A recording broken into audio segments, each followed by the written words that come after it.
வணக்கம் friends. Thumbnail பார்த்தோன்னே உங்களுக்கே தெரிஞ்சிருக்கும் இன்றைக்கி பேச போகிறது ரொம்பவே ஒரு சீரியஸான ஒரு இஷ்யூன்னு. அண்ட் 2012 டெல்லியில் நிர்பயா அப்படிங்கிற ஒரு பேராமெடிக்ஸ் பொண்ணை கேங் ரேப் பண்ணி கொண்டாங்க.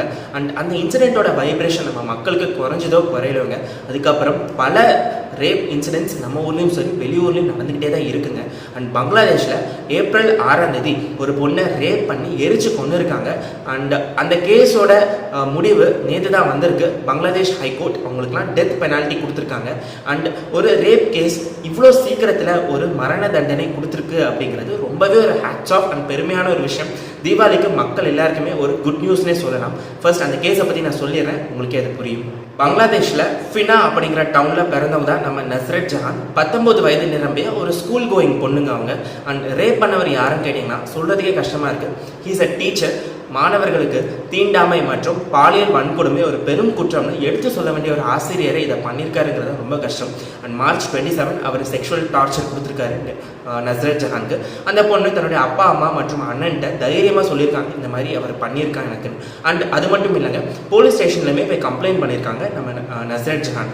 இதில் அந்த டைம் அவங்க கம்ப்ளைண்ட் பண்ண டைம் ஒரு வீடியோ பெரிய அளவில் வைரல் ஆச்சு. என்னென்னா போலீஸ் ஸ்டேஷனில் அவங்க கம்ப்ளைண்ட் பண்ணுறாங்க. அதுக்கு அந்த போலீஸ் ஆஃபீஸர்ஸ்லாம் it's not a big deal அப்படின்னு சொல்கிறாங்க. இது ஒரு பெரிய விஷயமே இல்லையே அப்படின்னு.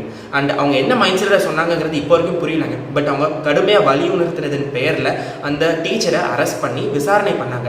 அவ்வளோதான் தாமதம். பல மாணவர்கள் மற்றும் அரசியல்வாதிகள், அப்போல லோக்கல் அரசியல்வாதிகள் எல்லாமே போராட்டம் பண்ணாங்க. என்னன்னா இந்த ஆசிரியர் ரொம்பவே ஒழுக்கம் வாய்ந்த ஆசிரியர், அவர் மேலே ஒரு பொண்ணு இப்படி கேஸ் போட்டிருக்கிறது கஷ்டமாக இருக்குது. மேலும் அந்த பொண்ணு தான் தப்பான பொண்ணு, தேவையில்லாமல் அந்த ஆசிரியர் மேலே வீண் பழி போட்டிருக்காங்கன்னு சொல்லி பல பேர் போராட்டம் பண்ணாங்க. போராட்டம் பண்ணதின் பெயரில் ஒரு வாரத்திலேயே அந்த ஆசிரியர் ரிலீஸ் ஆகிட்டாங்க. அவர் போலீஸ் ஸ்டேஷன் இருந்த வரைக்கும் அந்த டீச்சருடைய ஃபேமிலியிலேருந்து எல்லாருமே அந்த பொண்ணுக்கு பயங்கர டார்ச்சர் கொடுத்துருக்காங்க. என்னென்னா அந்த கேஸை வாபஸ் வாங்கணும்னு சொல்லி. ஆனால் எதுக்குமே சளைக்காத அந்த பொண்ணு கேஸை வாபஸ் வாங்க மாட்டேங்கிறது தீர்மானமாக இருந்திருக்காங்க. அண்ட் இப்போ இந்த ஆசிரியர் வெளியே வந்துட்டார். இப்போ அவரோட மூவ் பார்த்தீங்கன்னா பயங்கரமாக இருந்திருக்கு. அந்த பொண்ணு மேலே வீட்டுக்கு போய் மிரட்டிருக்காரு. எல்லாமே நடந்துதான் இருக்குது. ஆனாலுமே நம்ம பொண்ணு தைரியமாக இருந்திருக்காங்கன்னே சொல்லணும். 2 வாரம் ஸ்கூலுக்கே போகலை. அண்ட் ஏப்ரல் 6 ஒரு இம்பார்ட்டண்டான ஒரு எக்ஸாம் வந்திருக்கு. அதை ஸ்கிப் பண்ண முடியாத அந்த பொண்ணு ஸ்கூலுக்கு வந்திருக்காங்கன்னே சொல்லணும். அண்ட் இதில் ஒரு டீச்சர்ஸ் ஒரு குற்றம் பண்ணியிருக்காங்கன்னா கூட இருக்கிற ஃப்ரெண்ட்ஸ் அந்த மாணவர்கள் சொல்கிறதுக்கே கஷ்டமாக இருக்குது. அண்ட் அந்த பொண்ணு ஸ்கூலுக்கு எக்ஸாம் எழுத வந்திருக்காங்க. அப்போ ஒரு பொண்ணு கையை பிடிச்சி இழுத்து மாடியில் கொண்டு போய் விட்டுட்டாங்கன்னு சொல்லணும். இந்த ஸ்கூலோட மொட்டை மாடியில்.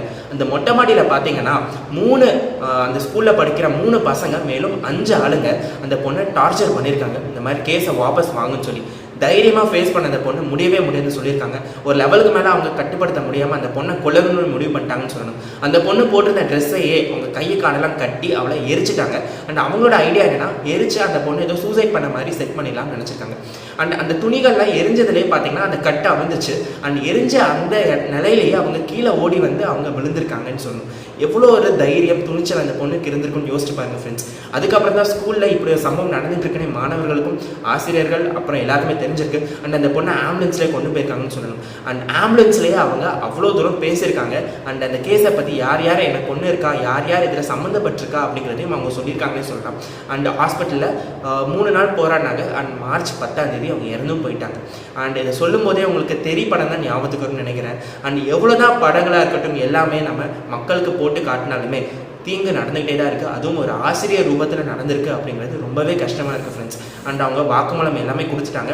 அண்ட் அந்த வாக்குமூலத்தின் பேரில் கடும் விசாரணைகள் எல்லாமே நடந்து தான் இருந்துச்சு. அண்ட் தேவையான எவிடன்ஸ் இருந்தால் தான் நாங்கள் அரெஸ்ட் பண்ணுவோம், எல்லாமே பண்ணுவோம் போலீஸும் சொல்லிட்டாங்க. அண்ட் பல விசாரணைகள் பேரில் 6 மாதம் இந்த கேஸ் நீடிச்சுது. அண்ட் நேற்று தான் பங்களாதேஷ் ஹைகோர்ட் அந்த கேஸில் சம்மந்தப்பட்ட 16 பேர், இதில் 3 பேர் ஸ்கூல் பசங்களும் இதில் சொல்கிறாங்க. அதில் 2 பொண்ணுங்களும் இருக்கிறாங்க.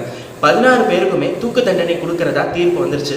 பங்களாதேஷ் நாட்டில் 2019 இந்த 6 மாதத்துக்குள்ளேயே பல பெண்கள் கேங் ரேப்பில் இறந்துருக்காங்க. அவங்களோட எண்ணிக்கை 500க்கும் மேலேன்னு ரிப்போர்ட் சொல்லுதுங்க. ஆனால் இதில் எத்தனை பெண்களுக்கு நீதி கிடைச்சிருக்குன்னு கேட்டிங்கன்னா பெரிய கொஸ்டின் மார்க் தான் சொல்லணும். இப்போ நம்ம பொண்ணு தைரியமாக போலீஸ் ஸ்டேஷனில் போய் கம்ப்ளைண்ட் பண்ணியிருக்காங்க. கம்ப்ளைண்ட் பண்ணும்போது கூட போலீஸ் ஆஃபீஸர்ஸ்லாம் it's not a big deal அப்படின்னு சொல்கிற மாதிரி ஒரு சொசைட்டி தான் இன்னுமே இருந்துட்டு இருக்கு. இப்போ இந்த கேஸ் பார்க்கும்போது எத்தனை பெண்களுக்கு தைரியம் வரும்? ஒருவேளை நான் போய் கம்ப்ளைண்ட் பண்ணேன்னா கூட என்னோட இறுதி மரணமாக தான் இருக்குமாங்கிற பயம் வராதா? அண்ட் மேலும் பல குடும்பங்களே பெண்களுக்கு செக்ஷுவல் டார்ச்சர் கொடுத்து தான் இருக்கிறாங்க. சொந்த தாய் மாமாவாக இருக்கட்டும், தூரத்து சொந்தம் யாராவது வீட்டுக்கு வரும்போதெல்லாம் செக்ஷுவல் டார்ச்சர் கொடுத்து தான் இருக்கிறாங்க பெண்களுக்கு. தன்னோட அப்பா அம்மாட்ட சொன்னாலும் அதை பொத்தி வச்சு மான போயிடும் மரியாதை போயிடும் சொல்லியே தான் இருக்கிற ஒரு அடக்குமுறை நம்ம சொசைட்டியில் இருந்துகிட்டே இருக்குது. இது எப்போ உடையுங்கிறது தெரியலங்க. அண்ட் மேலும் தண்டனைகள் அதிகரிச்சாதான் இந்த மாதிரி குற்றங்கள் குறையும் சொல்கிறோம். அப்போ அந்த தண்டனை மரண தண்டனையாக தான் இருக்க வேண்டும் அப்படிங்கிறது நம்ம எல்லாரோட விருப்பமாக இருக்குது. அண்ட் இப்போ பங்களாதேஷ் கவர்மெண்ட் இப்படி ஒரு மூவ் கொண்டு வந்திருக்கிறது ரொம்ப பாராட்டுக்குரிய விஷயம். அண்ட் மரண தண்டனை கொடுக்கறதுங்கிறது சாதாரண விஷயம் தான். பட் ஒரு செக்ஷுவல் அபியூஸ் பண்ண ஒரு கேஸ்க்கு 6 மாதத்துக்குள்ளேயே இப்படி ஒரு தீர்ப்பு கொடுத்துருக்கிறது ரொம்பவே ஒரு பாராட்டுக்குரிய விஷயம். 6 மாதங்கிறதே லென்த்து தான். பட் அதையும் தாண்டி பல வருஷங்களாக ஒன்றுமே தீர்ப்பு வழங்காத கேஸ் நிறைய நம்ம ஊரில் இருக்குங்கிறது ஒரு சோகமான ஒரு விஷயம் தான்.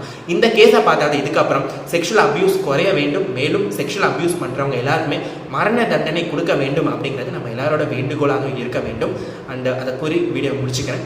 வீடியோ பிடிச்சிருந்துச்சுன்னா லைக் பண்ணுங்கள். சப்ஸ்கிரைப் பண்ணாதவங்க சப்ஸ்கிரைப் பண்ணிடுங்க. It will be motivating for me. Thank you so much. See you next video.